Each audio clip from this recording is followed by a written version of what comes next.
20 अगस्त 2025 आज़ाद मैदान।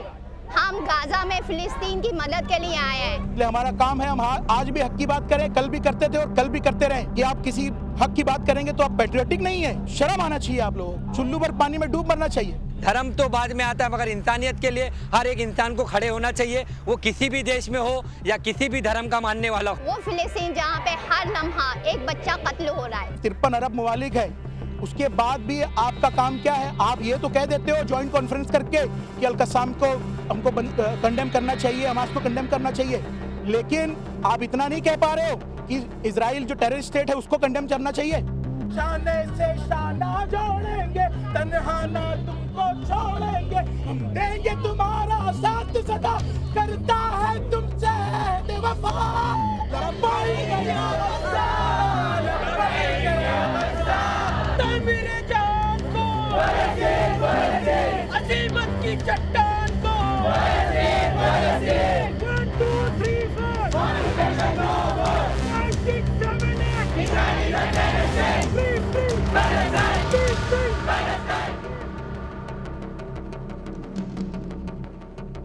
सबसे पहले हम लोग जिस मकसद से भी प्रोटेस्ट कर रहे हैं, पहले तो आज ये डिसाइड हो गया कि ये जो हमको प्रोटेस्ट नहीं करने दे रहे थे, ये लोग आज शर्मसार हो गए।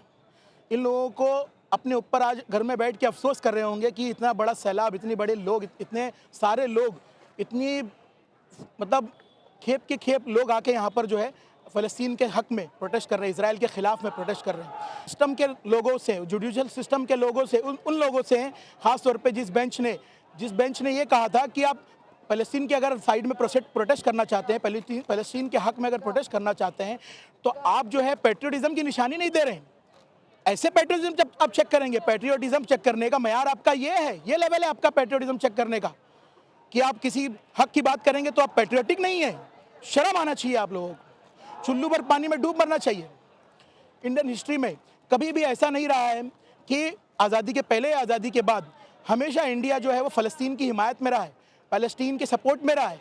लेकिन आज हम लोग क्या कर रहे हैं? हर बार एब्सटेन कर दे रहे हैं, हर बार पतली गली से निकल जा रहे हैं हम लोग। चोर रास्ता मत तलाश कीजिए, ये आपका काम नहीं है चोर रास्ता तलाश करने का। आप बोलते हैं कि भारत देश जो है वो विश्वगुरु है, ऐसे विश्वगुरु बनेंगे आप विश्वगुरु ऐसे बनेंगे? आपका काम है कि आप लोग जब हक की बात हो तो हक की तरफ बात करें। आप लोग मटेरियलिस्टिक हो के अपना फ़ायदा नुकसान देख के अगर ऐसे जज करेंगे तो ये कैसा पॉलिटिक्स है आपका? आपका काम है ह्यूमैनिटेरियन ग्राउंड्स के ऊपर जज करना।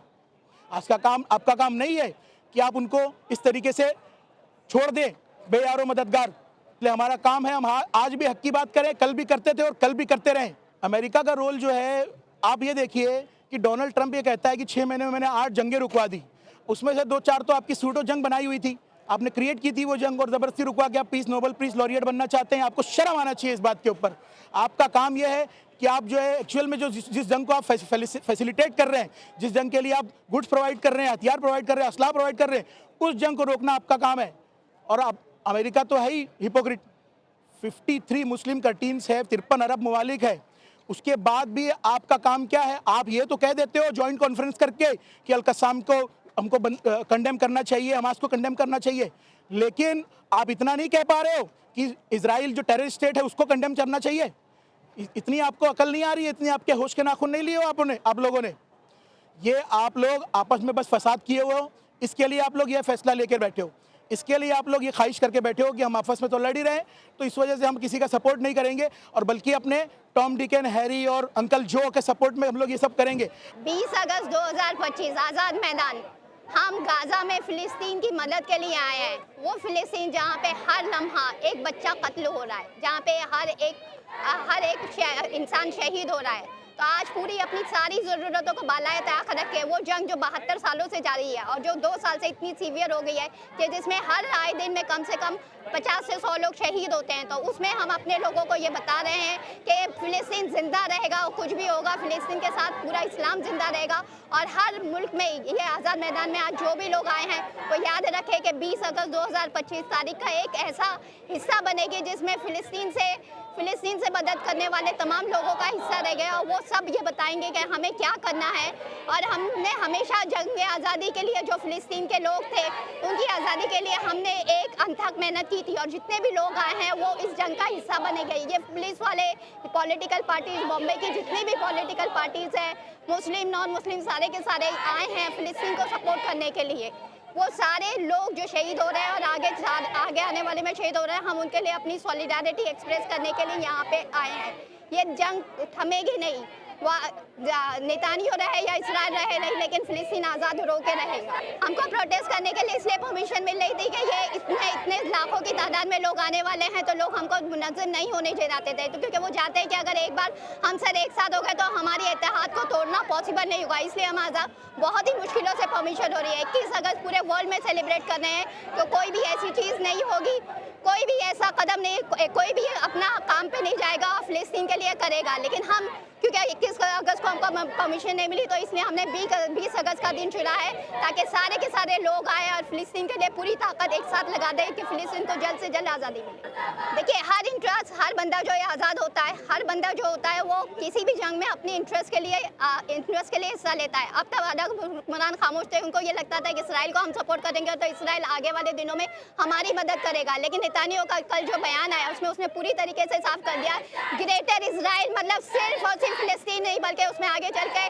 खाड़ी देश का हर मुल्क शामिल होगा। तो अरब जितने भी अरब हुक्मरान हैं उनकी आंखें खुल गई। अब उनको अपनी आज़ादी के लिए, अपनी देश के लिए खतरा महसूस हो रहा है। उनको पहले ये लगता था फिलिस्तीन छोटा सा मुल्क है, थोड़ी सी वो इसराइल की मदद करेंगे और हमारी मदद के नतीजे में वो हमेशा हमारे लिए कुछ ना कुछ मदद मुहैया करेगा, न्यूक्लियर पावर जो है वो हमें देगा। लेकिन अब उनकी आंखें खुली हैं और अब उनको पता चल रहा है कि गाज़ा की आज़ादी उनके लिए कितनी ज़रूरी है। देखिए, इसराइल और ट्रम्प दोनों सौतेले भाई हैं, तो दोनों के इंटरेस्ट हमेशा से एक ही रहे हैं। तो अगर आपको ये लगता है कि इसराइल की अमेरिका की पूरी इकोनॉमी नेतान्याहू और यहूदी ही चलाते हैं, तो अगर आपको लगता है कि इसराइल का कोई भी प्लान है तो वो ट्रम्प की मदद के बगैर पॉसिबल होगा, तो ये पॉसिबल ही नहीं है। तो नेतान्याहू और ट्रम्प वो एक ही सिक्के के दो पहलू और वो हमेशा एक दूसरे का साथ देंगे, क्योंकि उनकी इकोनॉमी एक दूसरे के साथ जुड़ी हुई है और उनकी एग्जिस्टेंस एक दूसरे के साथ जुड़ी है। अगर वो एक दूसरे के साथ नहीं रहेंगे तो उनको बहुत जल्दी उनका खात्मा ही हो जाएगा। तो उनको एक दूसरे का लामोहल्ला साथ देना ही पड़ेगा। देखिए, बहुत दिनों के बाद 2-2.5 सालों से लोग प्रोटेस्ट की मांग कर रहे थे,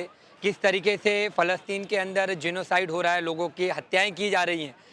फाइनली पिटीशन फाइल करने के बाद बॉम्बे हाई कोर्ट ने हमको ये डायरेक्शन दिया कि हमको परमिशन दिया कि हम प्रोटेस्ट कर सकते हैं। तो आज आज़ाद मैदान में ये प्रोटेस्ट कंडक्ट हुआ है और फर्स्ट ऑफ ऑल ये प्रोटेस्ट ह्यूमैनिटी के लिए और इसके अंदर कोई रिलीजियस मैटर नहीं करता।